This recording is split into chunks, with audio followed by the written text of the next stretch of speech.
Hello বন্ধুরা, আজ করছি মিক্স ফ্রাইড রাইস আর এগ মাঞ্চুরিয়ান।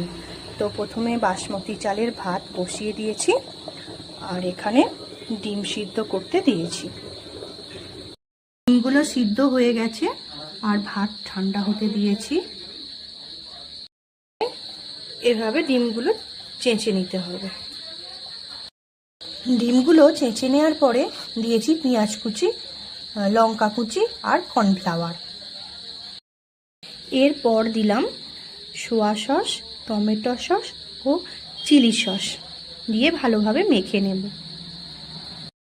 এরপর দিলাম নুন আর গোলমরিচ। এভাবে মাখতে হবে, মেখে বলের মতন করতে হবে। এইভাবে বলের মতন করে নিতে হবে।